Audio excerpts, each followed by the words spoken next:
Myself, Devi Charan, CSAT faculty at IIS Academy, Bengaluru. So, as part of our online series, today I'll be dealing with data interpretation. In that data interpretation, I'll be doing bar chart question. So far, I had done four videos of data interpretation. In that, we have dealt with the various topics like table, pie chart, and line graph. So, in this, I'll be dealing with bar chart. Fine.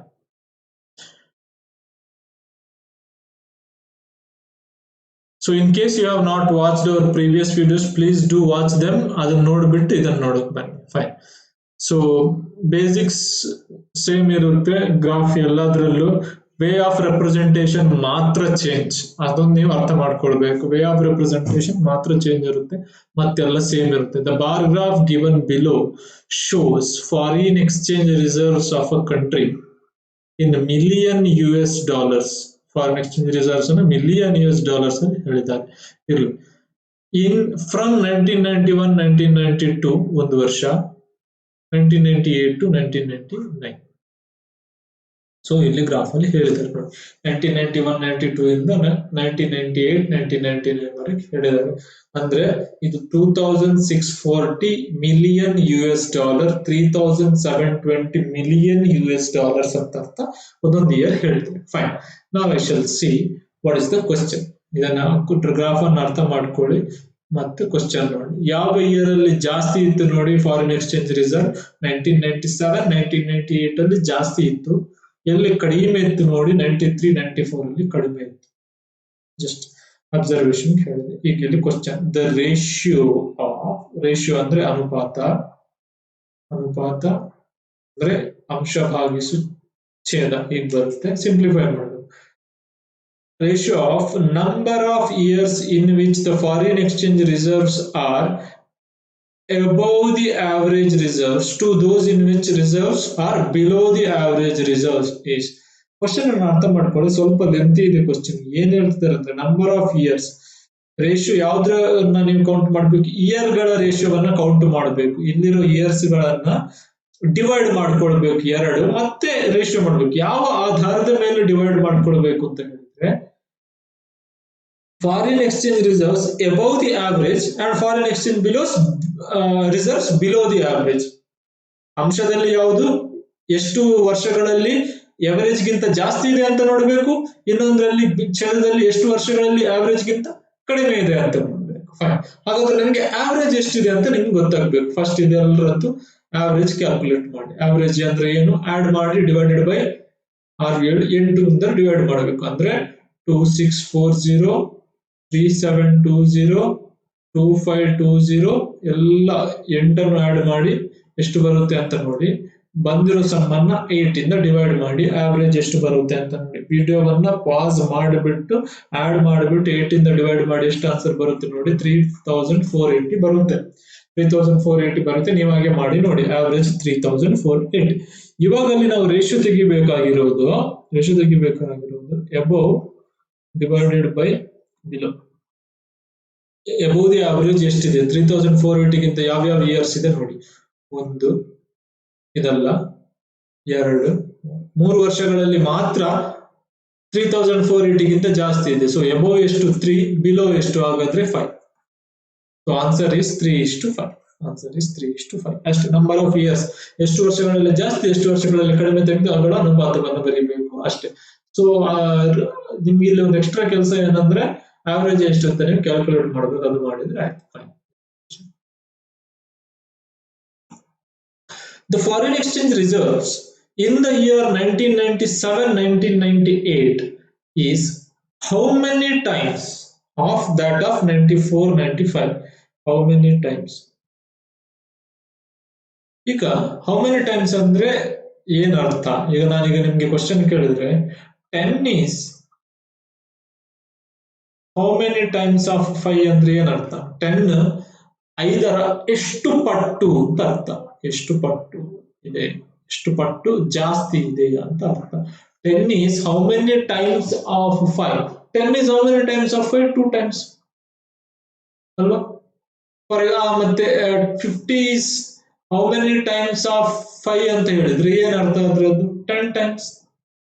5ರ 10 ಪಟ್ಟು 50 ಇದೆ ಅಂತ ಅರ್ಥ. ಅದು ಹೇಗೆ ನಮ್ಗೆ ಗೊತ್ತಾಗೋದು ಅಂದ್ರೆ 10 divided by 5, 50 divided by 5 ಈ ತರ ಮಾಡಿದ್ರೆ ನಂಗೆ ಹೌ ಮೆನಿ ಟೈಮ್ಸ್ ಇದೆ ಅಂತ ಗೊತ್ತಾಗುತ್ತೆ ಅಷ್ಟೇ. ಅದನ್ನ ನೀವು ಅರ್ಥ ಮಾಡ್ಕೊಂಡ್ರೆ ಇಲ್ಲಿ ನಿಮ್ಗೆ ಈಸಿ ಆಗುತ್ತೆ. ಇಲ್ಲಿ ನೋಡಿ, the foreign exchange reserves in 97-98 ಎಷ್ಟಿದೆ? 5040 is how many times of that of 94-95 ಎಷ್ಟಿದೆ? 3360. ಅವ್ರ ಕ್ವಶನ್ ಹೇಳಿದೆ 5040 is how many times of 3360. Answer ಏನು? 5040 ಡಿವೈಡೆಡ್ ಬೈ 3360 00. ಪರ್ಸೆಂಟೇಜ್ ಇಲ್ಲ, ಜಸ್ಟ್ ಹೌ ಮೆನಿ ಟೈಮ್ಸ್ ಅಂತ ಕೇಳಿ ಸಿಂಪ್ಲಿಫೈ ಮಾಡಿ ನೋಡಿ.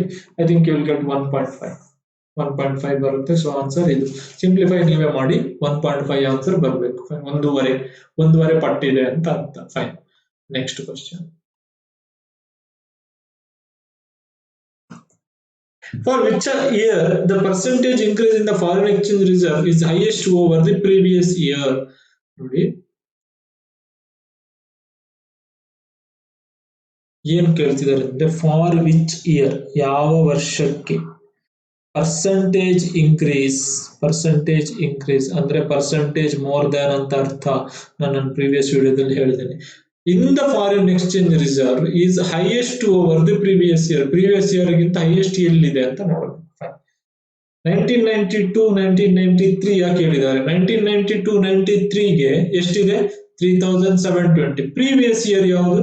2640.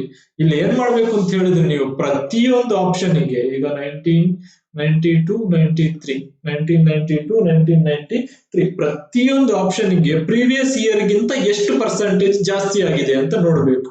ಸೊ ಪರ್ಸೆಂಟೇಜ್ ಇನ್ಕ್ರೀಸ್ ಅಂದ್ರೆ ಪರ್ಸೆಂಟೇಜ್ ಮೋರ್ ದ್ಯಾನ್ ಈ ತರ ಬಂದ್ರೆ ನಾವೇನ್ ಮಾಡ್ಬೇಕು? ಪರ್ಸೆಂಟೇಜ್ ಮೋರ್ ದ್ಯಾನ್ ಅಂಶ ಡಿಫರೆನ್ಸ್ ಇರುತ್ತೆ. 3720 ಮೈನಸ್ 2640 ಅಂಶ ಡಿಫರೆನ್ಸ್ ಎಷ್ಟು ಬರುತ್ತೆ? ಅದು 1080 correct. Divided by previous year, ಯಾವಾಗಲೂ ಡಿನಾಮಿನೇಟರ್. ನಾನು ನಿಮ್ಗೆ ಇದನ್ನ ಪ್ರೀವಿಯಸ್ ವಿಡಿಯೋಸ್ ಗಳಲ್ಲಿ ಹೇಳಿದ್ದೇನೆ. Previous year denominator. Previous year ಎಷ್ಟು ಹೇಳೋದು? ಇಲ್ಲಿಂದ ಜಾಸ್ತಿ ಆಗೋದು 2640 into 100. 2640 into 100. 2640 into 100. ಸೊ ಇದು ಆಪ್ಷನ್ ಎ ಗೆ ಇದೆಷ್ಟು ಬರುತ್ತೆ ಅಂತ ನೀವು ಕ್ಯಾಲ್ಕುಲೇಟ್ ಮಾಡಬೇಕು. ಅದೇ ರೀತಿ ಆಪ್ಷನ್ ಬಿ ಗೆ ಯಾವ್ದಿದೆ? 9495 ಅಂದ್ರೆ ಇದರಿಂದ ಇದಕ್ಕೆ ಪ್ರೀವಿಯಸ್ ಇಯರ್ ಯಾವ್ದು? ಇದು ಎಷ್ಟು ಜಾಸ್ತಿ ಆಗಿದೆ ಅಂತ ನೋಡಬೇಕು. 336252 840 ಡಿವೈಡೆಡ್ ಬೈ 2520 ಬರುತ್ತೆ ಇಂಟು 100 ಎಷ್ಟು ಬರುತ್ತೆ ನೋಡಿ. ಸಿ 9697 ಇದಕ್ಕೆ ಪ್ರೀವಿಯಸ್ ಇಯರ್ ಬಂದ್ಬಿಟ್ಟಿದ್ದು ಎಷ್ಟು? 1200 divided by difference, numerator difference, denominator 3120 into 100. D 1997 1998 ಎಷ್ಟಿದೆ ಅಂತ ನೋಡಿ.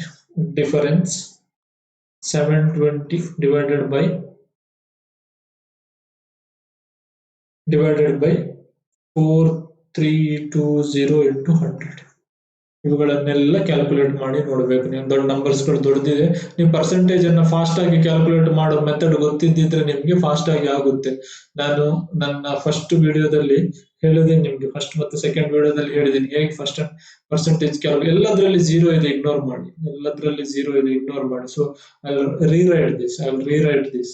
ಎಲ್ಲದರಲ್ಲಿ 0 ಇದೆ, ಎಲ್ಲದರಲ್ಲಿ 100 ಇದೆ. ನೀವು ಸಿಂಪ್ಲಿಫಿಕೇಶನ್ ಗಾಗಿ ಅದನ್ನ ಇಗ್ನೋರ್ ಮಾಡಬಹುದು. ಸೊ 108 ಡಿವೈಡೆಡ್ ಬೈ 264, ಇನ್ನೊಂದು 84 ಡಿವೈಡೆಡ್ ಬೈ 252 ಪರ್ಸೆಂಟೇಜ್ ಇದೆ, ನಾನು ಬರಿತಾ ಇಲ್ಲ ಅಷ್ಟೇ. 120 ಡಿವೈಡೆಡ್ ಬೈ 312, ಇನ್ನೊಂದು 72 ಡಿವೈಡೆಡ್ ಬೈ 432.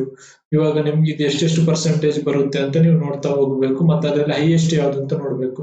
ಡಿನಾಮಿನೇಟರ್ ಅನ್ನ 100% ಅಂತ ತಗೊಳ್ಬೇಕು ಅಂತ ಹೇಳಿದ್ದೇನೆ. ಡಿನಾಮಿನೇಟರ್ ಅನ್ನ 100% ಅಂತ ತಗೊಳ್ಳಿ. 264 is considered as 100%. ಅದರ 10% ಎಷ್ಟಾಗುತ್ತೆ? 26.4. ಅದರ 20% ಎಷ್ಟಾಗುತ್ತೆ? 52 ಪಾಯಿಂಟ್ ಸಮಥಿಂಗ್ ಬರುತ್ತೆ, ಕರೆಕ್ಟ್ ಅಲ್ವಾ? ಅದರ 40% ಎಷ್ಟಾಗುತ್ತೆ? 20% 52 ಸಮಥಿಂಗ್ 20% ಆಗುತ್ತೆ. 40% ಎಷ್ಟಾಗುತ್ತೆ? 104 ಸಮಥಿಂಗ್ ಅಥವಾ 105 ದಾಟುತ್ತೆ. 105 106 ಹತ್ರ ಬರುತ್ತೆ. So this is little more than 40%, little more than 40%, little more than 40. ನನಗೆ ರೇಂಜ್ ಗೊತ್ತಾದ್ರೆ ಸಾಕು, ನನಗೆ ಯಾವ್ದು ಹೈಯೆಸ್ಟ್ ಅಂತ ನೋಡ್ಬೇಕು. ಇಲ್ಲಿ ನೋಡಿ 10% ಎಷ್ಟು? 25.2. 20% ಎಷ್ಟು? 50 ಪಾಯಿಂಟ್ ಸಮಥಿಂಗ್. 30% ಎಷ್ಟು? 75 ಪಾಯಿಂಟ್ ಸಮಥಿಂಗ್. 40% ಎಷ್ಟು? 100 ಪಾಯಿಂಟ್ ಸಮಥಿಂಗ್. ಅಷ್ಟಿಲ್ಲ ಇಲ್ಲಿ, 100 ಅಷ್ಟಿಲ್ಲ. ಸೊ ನನಗಿದು ಅದು ಇಲ್ಲೇ ನೋಡ್ಬೇಕು. ನಾನೀಗ ಇಲ್ಲಿ ನೋಡಿ ಫಸ್ಟ್ ಅಲ್ಲಿ 40% ನನಗೆ ಎಷ್ಟು ಬಂತು? 105 ಸಮಥಿಂಗ್ ಬಂತು. ಅದಕ್ಕಿಂತ ಜಾಸ್ತಿ ಇದೆ ಇಲ್ಲಿ. ಆನ್ಸರ್ 40% ಗಿಂತ ಜಾಸ್ತಿ ಅಂತ ಅರ್ಥ ಛೇದದಲ್ಲಿ. ಇಲ್ಲಿ ನನಗೆ 40% ಗಿಂತ ಕಡಿಮೆ, less than 40, more than 30. Fine. ಇಲ್ಲಿ ನೋಡಿ 10% ಎಷ್ಟು? 31. 20% ಎಷ್ಟು? 62. 20% 62 ಆದ್ರೆ ಡಬಲ್ ಮಾಡಿ 40% ಎಷ್ಟು? 124. ಇದು ಲೆಸ್ ದ್ಯಾನ್ 40%, ಇದು ಲೆಸ್ ದ್ಯಾನ್ 40%. ಯಾಕಂದ್ರೆ 40% ಎಷ್ಟು? 124 ಬರುತ್ತೆ. 40% ಎಷ್ಟು? 124 ಬರುತ್ತೆ. ಅಷ್ಟಿಲ್ಲ ಇಲ್ಲಿ. ಇಲ್ಲ ಎಷ್ಟು? 40% 100 ಪಾಯಿಂಟ್ ಸಮಥಿಂಗ್ ಬರುತ್ತೆ, 100 ಪ್ಲಸ್ ಬರುತ್ತೆ. ಇಲ್ಲಿ 40% ಎಷ್ಟು? 105 ಪಾಯಿಂಟ್ ಸಮಥಿಂಗ್ ಬರುತ್ತೆ. ಇಲ್ಲಿ ಅದಕ್ಕಿಂತ ಜಾಸ್ತಿ. ಸೊ 105 ಅಲ್ಲ 106 ಸಮಥಿಂಗ್ ಬರಲಿ. ಫೈನ್, 106 ಸಮಥಿಂಗ್ ಬರಲಿ. ಬಟ್ ಇಲ್ಲಿ ಡೆಫಿನೆಟ್ಲಿ 40% ಗಿಂತ ಜಾಸ್ತಿ ಇದೆ. ಫೈನ್. ಇಲ್ಲಿ ಫೋರ್ತ್ ಒನ್ ನಲ್ಲಿ 10% ಎಷ್ಟು? 43. 20% ಎಷ್ಟು?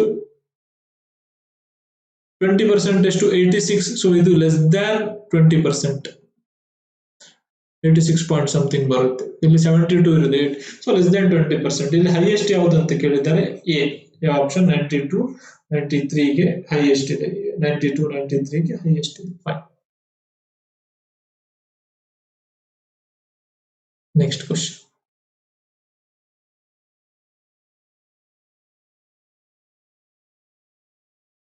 ಪಾಸ್ ಮಾಡಿಬಿಟ್ಟು ಸಾಲ್ವ್ ಮಾಡೋಕೆ ಟ್ರೈ ಮಾಡಿ. The foreign exchange reserves in 96-97 is what percentage of, what percentage ಅಂತ ಬಂದ್ರೆ ಈ ತರ ಬರುತ್ತೆ, of average of foreign exchanges. Of ನಂತರ ಬಂದಿರೋದು denominator, average of all these years. ನಾನು ಆಲ್ರೆಡಿ ಒಂದ್ಸಲ ಕ್ಯಾಲ್ಕುಲೇಟ್ ಮಾಡಿದ್ದೀವಿ. 3480. ನ್ಯೂಮರೇಟರ್ ಯಾವುದು? ಫಸ್ಟ್ ಇರುವಂತದ್ದು ಯಾವುದು? 96-97 ಎಷ್ಟು? 4320. 4320 into 100. 0 ಕ್ಯಾನ್ಸಲ್ ಆಗುತ್ತೆ. 432 divided by 348 into 100. ನಿಮಗೆ ಅಂಶ ಜಾಸ್ತಿ ಇದೆ ಛೇದಕ್ಕಿಂತ, ಹಾಗಾಗಿ ಆನ್ಸರ್ 100 ಗಿಂತ ಜಾಸ್ತಿ ಬರುತ್ತೆ. ಎಲ್ಲ ಆಪ್ಷನ್ 100 ಗಿಂತ ಜಾಸ್ತಿ ಇದೆ. ಈಗ ಸಿಂಪ್ಲಿಫೈ ಮಾಡಿ ನೋಡಿ, ಯು ವಿಲ್ ಗೆಟ್ 125%. 125%. ಸಾಲ್ವ್ ಮಾಡಿ ನೋಡಿ. ಅಲ್ಲಿ ಸಾಲ್ವ್ ನೀವೇ ಮಾಡಬೇಕು, ಹಾಗೆ ಬಿಟ್ಟಿದೆ. Next question. What was the percentage increase? What was the percentage increase in the foreign exchange reserves in the year 1997-1998 over that of 93-94? Okay. Percentage increase ಅಂದ್ರೆ ಏನರ್ಥ? Percentage more than in the foreign exchange reserves in the year 1997-98 over 93-94. So percentage increase ಅಂತ ಕೇಳಿದ್ರೆ ನನಗೆ already ಹೇಳಿದ ಹಾಗೆ ಅಂಶ ಏನು? Difference ಇದೆ ಎರಡರದ್ದು. 5040 ಮೈನಸ್ 2520 ಡಿಫರೆನ್ಸ್ ಎಷ್ಟು ಬರುತ್ತೆ ಅಂತ ನೋಡಿ. It is nothing but 2520. Difference ಏನು? 2520 ಡಿವೈಡೆಡ್ ಬೈ ಪ್ರೀವಿಯಸ್ ಇಯರ್ಸ್ ಯಾವತ್ತು ಪರ್ಸೆಂಟೇಜ್ ಇನ್ಕ್ರೀಸ್ ಅಲ್ಲಿ ಡಿನಾಮಿನೇಟರ್ ಆಗುತ್ತೆ. 93-94 ಇಸ್ ಡಿನಾಮಿನೇಟರ್, 2520 ಡಿನಾಮಿನೇಟರ್. ಓವರ್ ಅಂತಾನು ಕೊಟ್ಟಿದ್ದಾರೆ, ಅದು ಕೆಳಗೆ ಬರುತ್ತೆ. ಸೊ ಕ್ಯಾನ್ಸಲ್ ಆಗುತ್ತೆ. Answer is 100%. ನೀವು ಅಬ್ಸರ್ವ್ ಮಾಡಿ ನೋಡಿ, 2520ರಿಂದ ಇಲ್ಲಿ ಬರುವಾಗ ಡಬಲ್ ಆಗಿದೆ. ಡಬಲ್ ಆಗಿದೆ ಅಂತ ಹೇಳಿದ್ರೆ 100% ಇನ್ಕ್ರೀಸ್. ಡಬಲ್ ಆಗಿದೆ ಅಂದ್ರೆ 100% ಇನ್ಕ್ರೀಸ್. ಸೊ ಹಾಗಾಗಿ ಆನ್ಸರ್ ಇಲ್ಲಿ 100% option A. 100% option A. Sixth question. Video pause ಮಾಡಿಬಿಟ್ಟು ನೀವೇ ಸಾಲ್ವ್ ಮಾಡೋಕೆ ಟ್ರೈ ಮಾಡಿ.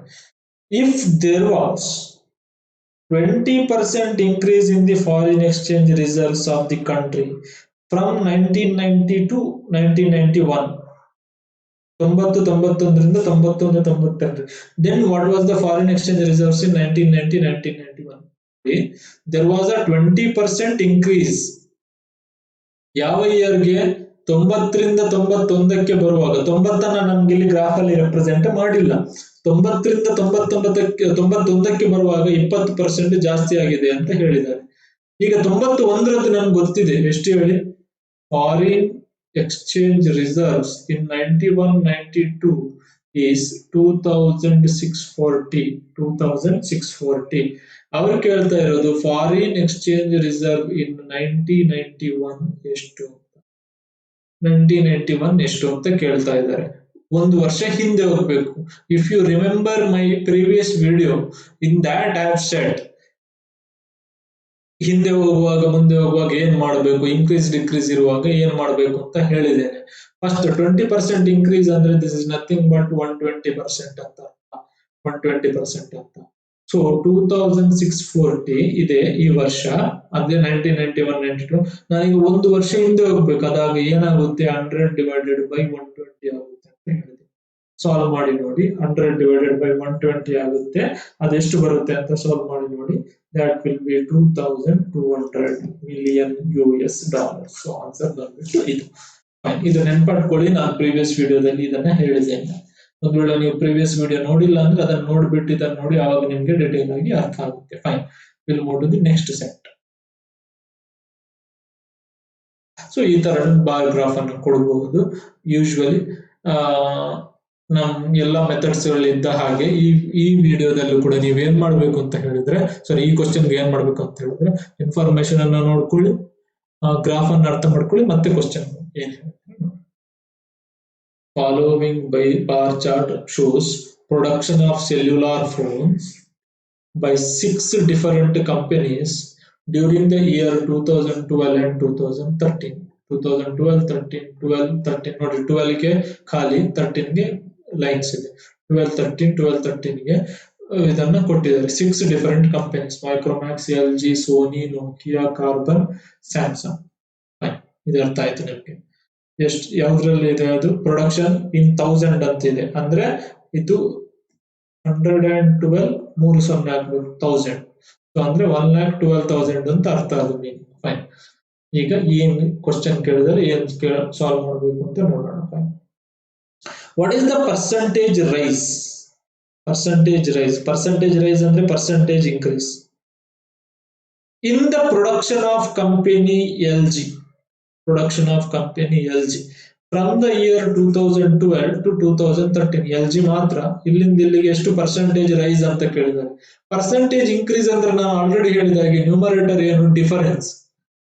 121.8 ಮೈನಸ್ 84, ಡಿಫರೆನ್ಸ್ ಎಷ್ಟು ಬರುತ್ತೆ ಅಂತ ನೋಡಿ. 121 minus 84, that will be 37.8 divided by 84 into 100 into 100.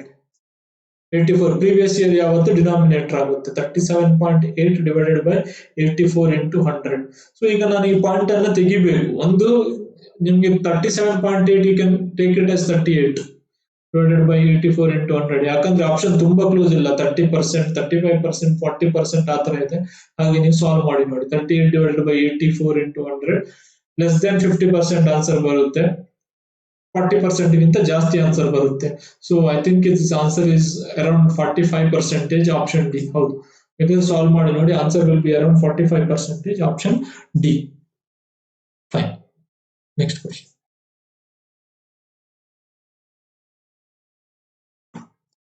Question. ಏನ್ ಕೇಳ್ತಾ ಇದ್ದಾರೆ? In the following companies which company shows maximum percentage raise or fall? ಯಾವ್ದು ಇರ್ಬೋದು? Rise or fall in the production from the year 2012 to 2003. ಯಾವ ಕಂಪನಿಗೆ percentage wise rise ಮತ್ತೆ fall calculate ಮಾಡಬೇಕು, ಯಾವ್ದು ಮ್ಯಾಕ್ಸಿಮಮ್ ಪರ್ಸೆಂಟೇಜ್ ಅಂತ ನೀವು ನೋಡ್ಬೇಕು ಅಷ್ಟೇ. ಫಾರ್ ಎಕ್ಸಾಂಪಲ್, ಈಗ LG ಕೇಳಿದ್ದಾರೆ. LG ನಾನು 12 ಇಂದ 13 ಗೆ ರೈಸ್ ಕ್ಯಾಲ್ಕುಲೇಟ್ ಮಾಡಿದೆ, ಯಾಕಂದ್ರೆ ಅದು ರೈಸ್ ಆಗಿದೆ. ಎಷ್ಟು ರೈಸ್ ಬಂತು ನನಗೆ? ಅದು 45% ನಾನು ಮಾಡಿದೆ ಎ ಆಪ್ಷನ್ಗೆ, ಪ್ರೀವಿಯಸ್ ಕ್ವಶನ್ ಅಲ್ಲಿ ಮಾಡಿದೆ. ಈಗ ಬಿ, ಸೋನಿಗೆ ನಾನು ಫಾಲ್ ಆಗಿದೆ, ಸೋನಿ ಫಾಲ್ ಆಗಿದೆ. ಸೊ ಎಷ್ಟು Sony? 140 minus 98, 140 minus 98, that is 42. 42 divided by previous year ಯಾವತ್ತು previous year ಯಾವುದು 2012 140 into 100 simplify ಮಾಡಿ ನೋಡಿ ಇದು so 42 divided by 140 into 100 will be 30%. Simplify ಮಾಡಿ ನೋಡಿ ನಿಮಗೆ 30% ಬರುತ್ತೆ. ಸಿ ನೋಕಿಯಾ ಎಷ್ಟಾಗಿದೆ ರೈಸ್ ಆಗಿದೆ, ಇದು ಫಾಲ್ ಇದು ರೈಸ್. ಬಟ್ ನಮ್ಗೆ ರೈಸ್ ಅಥವಾ ಇರಲಿ ಫಾಲ್ ಇರಲಿ ನೋ ಮ್ಯಾಟರ್, ನಾವು just C the final value ಅಂತ ಹೇಳಿದ್ದಾರೆ, ಮ್ಯಾಕ್ಸಿಮಮ್ ಪರ್ಸೆಂಟೇಜ್ ಎಲ್ಲಿದೆ ಅಂತ. ಸಿ ನೋಡಿ ನೋಕಿಯಾ 90 ಮತ್ತೆ 135 ಡಿಫರೆನ್ಸ್ ಎಷ್ಟು 45, ಯಾಕಂದ್ರೆ ರೈಸ್ ಮತ್ತೆ ಫಾಲ್ ಕೇಳಿದ್ರೆ ಡಿಫರೆನ್ಸ್ ನೋಡ್ಬೇಕು ನಾವು. 45 ಡಿನಾಮಿನೇಟರ್ ಎಷ್ಟು 90 previous year into 45 divided by 90 ಅಂದ್ರೆ 50% ಆಗುತ್ತೆ. ಸಿಂಪ್ಲಿಫೈ ಮಾಡಿ ನೋಡಿ. ಡಿ ಸ್ಯಾಮ್ಸಂಗ್ 130 ಮತ್ತೆ 169 I guess, let me C it. ಹೌದು 169 ಅದು. ಸೊ ಈಗ 30 ಮತ್ತೆ 169 difference is 39 divided by 130 into 100 ನೀವು ಸಾಲ್ವ್ ಮಾಡಿದ್ರೆ ಇದು 30% ಬರುತ್ತೆ. ನಮ್ಗೆ ಹೈಯೆಸ್ಟ್ ಯಾವುದು ಕೇಳಿದ್ದಾರೆ, C option Nokia is the right answer. So that is it for this video. We'll meet you in the next video. Thank you for watching. Bye.